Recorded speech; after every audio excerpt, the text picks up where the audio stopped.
Hello friends, તો ઠંડી શરૂ થઈ ગઈ છે અને ઠંડીમાં ઘરના બધા જ સભ્યોને ભાવે તેવું ગરમા ગરમ ખજૂરનું દૂધ કે ખજૂર મિલ્કશેક પણ તમે તેને કહી શકો છો અને બિલકુલ તમારા શરીરને ઠંડીમાં ગરમાટો આપશે.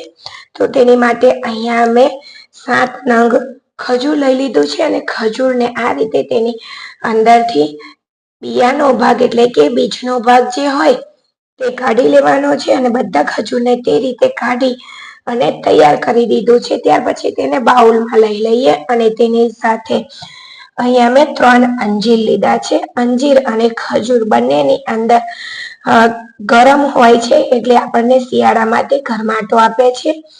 અને ખજૂર અને અંજીરને બંનેને આપણે સારી રીતે ધોઈ લેવાના છે. ત્યાર પછી અંજીરના આ રીતે નાના ટુકડા કરી લેવાના.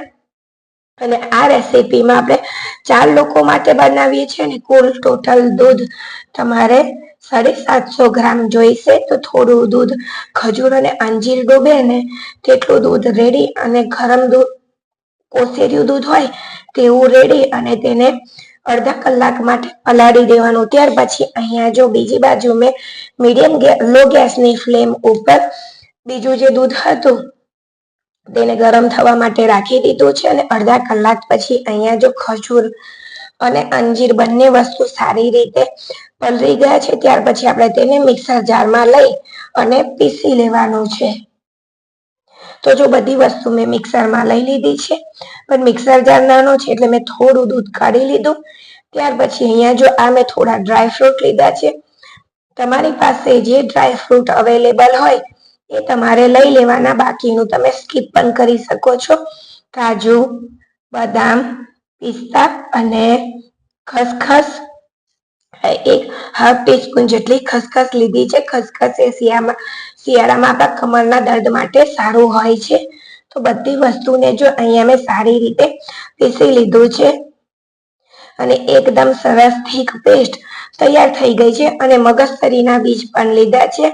તમારી પાસે જે વસ્તુ અવેલેબલ હોય ને એ તમે લઈ શકો છો. આ બાજુ જો દૂધ પણ સરસ રીતે તેની અંદર ઉભરો આવી ગયો છે. તેને ઉભરો આવી જાય ને ત્યાર પછી આ પેસ્ટ તેની અંદર એડ કરવાની છે અને ગેસની ફ્લેમ બિલકુલ લો કરી દેવાની.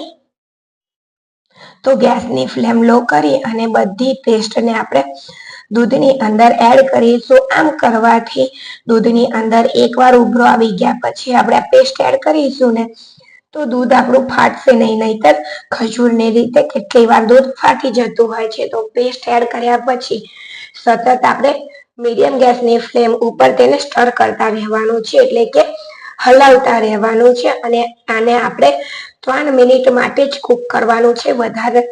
વધારે વાર માટે તેને કૂક કરવાનું નથી, નહીતર દૂધ ફાટી જશે. અને અહીંયા તમે જોઈ શકો છો કે કેટલું થીક દૂધ તૈયાર થઈ ગયું છે ને એક સરસ ઉભરો પણ આવી ગયો છે અને એકદમ સરસ થીક દૂધ તૈયાર થઈ ગયું છે. ખજૂરનું દૂધ કે ખજૂર મિલ્કશેક પણ તમે તેને કહી શકો છો. જો તમારા શરીરમાં વીકનેસ અને થકાન રહેતી હોય, થાક લાગતો હોય તો આ શિયાળામાં તમે દરરોજ 1 ગ્લાસ સવારે પી લેજો તો આખો દિવસ તમારા શરીરમાં એનર્જી રહેશે, થાક નહીં લાગે, લોહી પણ તમારું વધશે અને લોહીની કમી પણ નહીં થાય. ખજૂર અને અંજીર